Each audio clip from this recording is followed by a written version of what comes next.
So, for instance, for our family, we tithe 10% off of our gross income to the local church. Then that's returning. That's just giving to God what's His.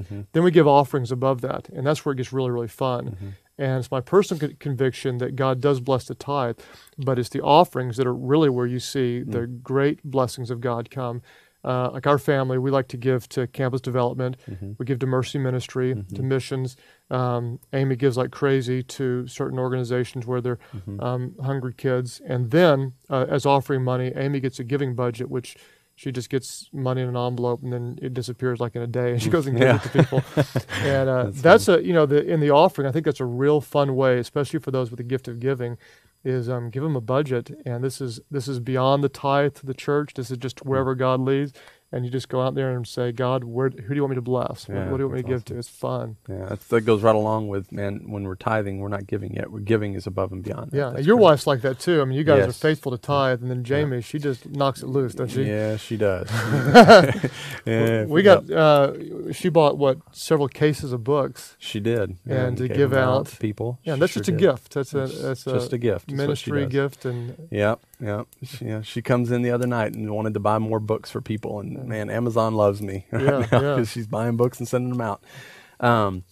Okay, how about this? This is another great question. Sure. What about people who say that, man, I can't afford to tithe. I just can't do it.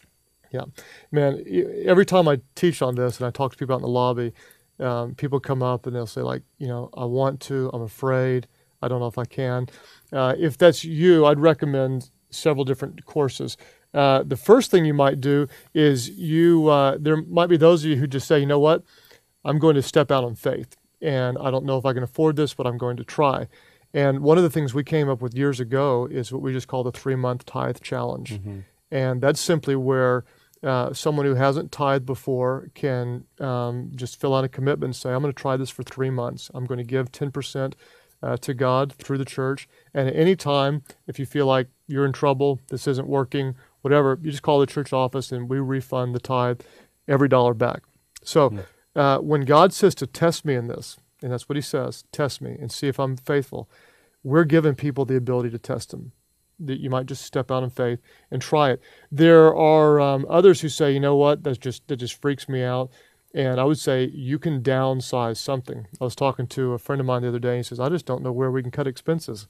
I said, let me help you brainstorm. And before long, we had several $100s shaved off of his expenses because there are things that we think are necessities, but the tithe will do in many cases is it forces us to reprioritize our life around God.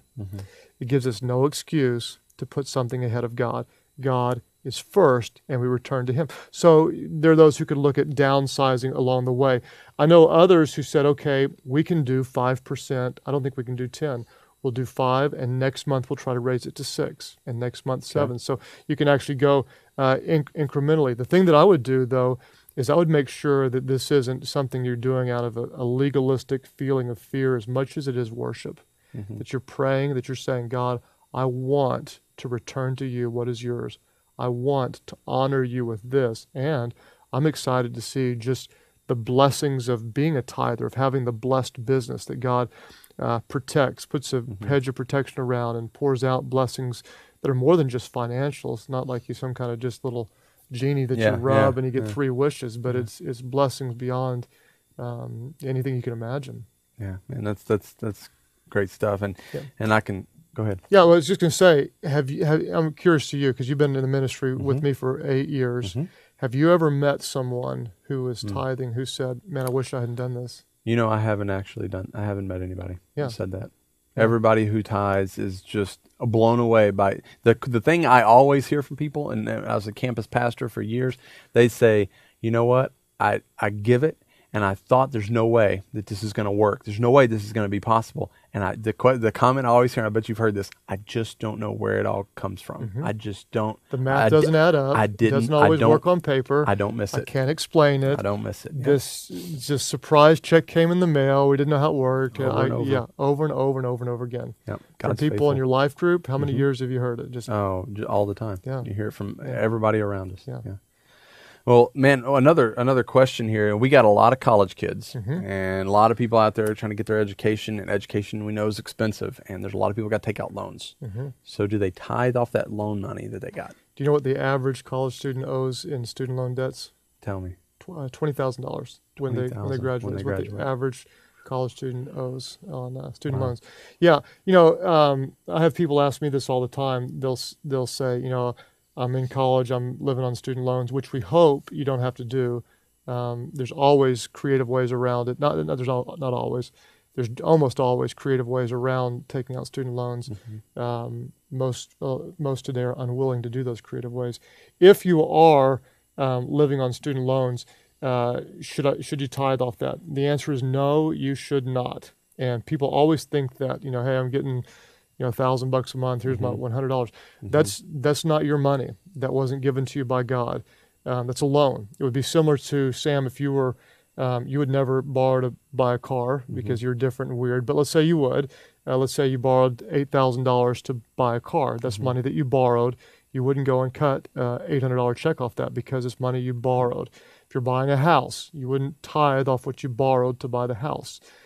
So what you're doing is you're borrowing to go to school. That's not income. That's money that you're borrowing. So don't tithe off of it. Now, you may say, but I want to give. I would encourage you to find another way to give. Let's say you're spending 30 hours a week on school. You may tithe your time. You may not have any income right now, but you may say, okay, I'm spending 30 hours on school. I'll give a tithe of my time to God. I'll give 3 hours to my campus or 3 hours of serving in some way. So there are other ways to give. When you're in school, try not to borrow. Get the heck out, start making some money, graduate, then give like crazy. But you don't have to tithe. I would not recommend that you tithe off of student loan money.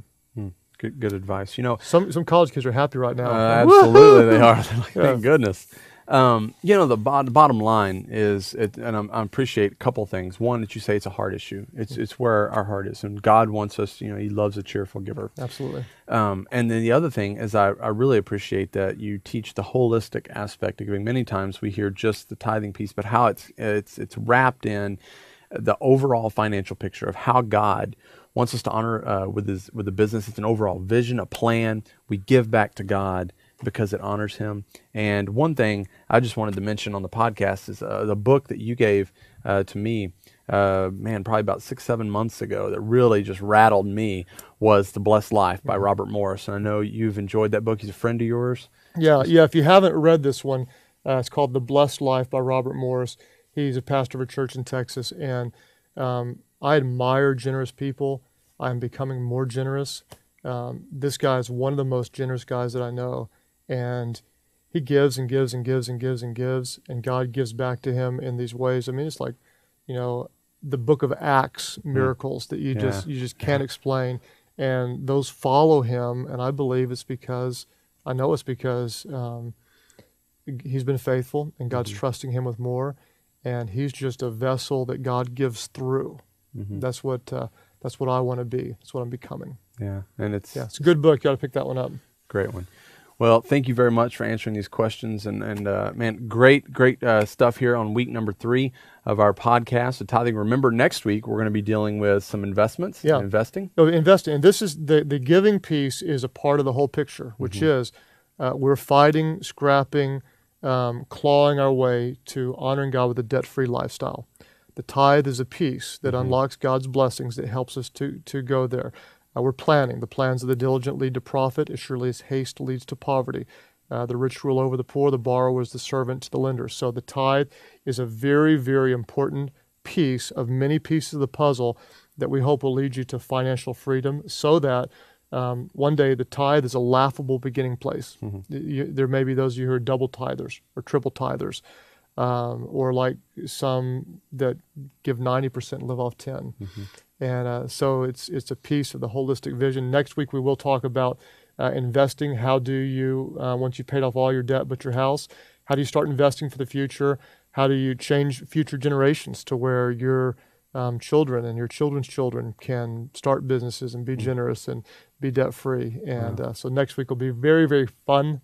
Can't wait to talk about that. That's going to be awesome stuff. And so we look forward to that. And until next week, you guys remember to mind your own business.